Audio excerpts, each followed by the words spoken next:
AI and our kids. It's a huge topic, right? And it brings up a lot of anxiety for parents, which is totally understandable. But what if we're looking at it all wrong? What if we could flip that fear into, well, confidence? Today, we're going to break down how we can guide our kids so they're not just using AI, but becoming the kind of future ready thinkers the world really needs. So, get this line, this prompt, it wasn't written by some tech genius or a coder. It was typed into an AI by an 11-year-old girl named Arya, and all she wanted was to understand the solar system for a homework assignment.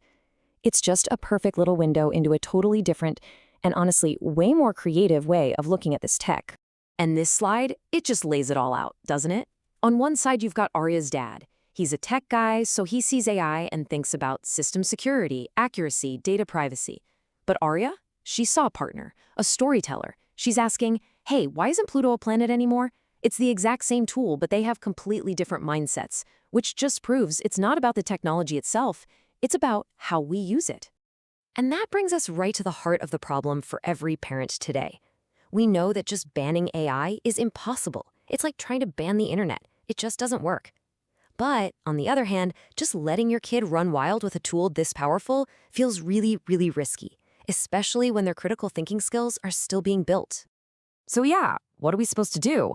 If we can't forbid it and we can't just let it be a free-for-all, what's the middle path? How do we find that sweet spot between empowering our kids and, keeping them safe? Well, funny enough, psychology actually gives us a fantastic roadmap here. A famous thinker, Jean Piaget, figured out that the 9 to 12 age range, which is exactly where Arya is this super important transition. Kids start moving from thinking in concrete terms like, this is a ball, to wrestling with abstract ideas like, what is gravity? They can use logic for sure, but they desperately need a guide. That guidance isn't just a nice little extra, it's a developmental must-have. Okay, so this gets to the real risk of AI in learning, and it's probably not what you think. The danger isn't the AI itself. The danger is that it's a shortcut that lets our kids completely bypass the most important part of learning, the struggle, the effort, the actual thinking. It's the temptation to skip the messy middle and just grab that perfect final answer. So for our kids, AI can become one of two things. It can be a copy machine. They just grab the answer, no thinking required, which leads to really shallow learning. Or it can be a learning assistant, a kind of rehearsal space where they can bounce ideas around, ask a million questions, and build a really deep understanding. Which path a kid like Arya takes, well, that almost completely depends on us. And listen, this isn't just a hunch. There's real science here. It's called cognitive load theory, and it basically says our brains have a limited amount of working memory, kind of like RAM on your computer. To really learn something, to get it into long-term memory, you have to actively process it. You have to wrestle with it. When a kid just copies and pastes an answer, none of that mental work happens. The information just doesn't stick. It's not learning, it's just typing. So what does all this mean for us as parents? Well, it means our job has totally changed. We're not the gatekeepers of information anymore. Our kids have more data at their fingertips than any generation in history. Our new, and I think much more important job, is to be their guide through that massive ocean of information. So what does this new job look like? Well, you become the moderator of their exploration. You become the filter that helps them tell the difference between good information and junk. And maybe most importantly, you become the question asker, the one who prompts them to think just a little bit deeper. You're not handing out answers, you're sparking their own thinking process. At the end of the day, your core mission is this, to make their learning process visible. It's not about grilling them with, did you use AI for this? It's about asking, so what did you think about the answer it gave you? What was your process to check it? When they have to explain their thinking out loud, that's when the real learning happens. Okay, enough of the why, let's get down to the how. Here are 3 concrete strategies you can start using tonight to be a really effective AI guide for your child. First up, set up this super simple 3-step workflow. Step 1, let the AI produce a first draft. That's what it's great at. But step 2 is where the magic happens. The child has to question it, verify the facts, and talk it over with you. And finally, step 3, the final work has to be in their own words. This makes sure they're still the author of their own thoughts. And this right here, this might be the single most powerful question in your entire toolkit. Asking your kid, can you explain this to me in your own words, is the ultimate test.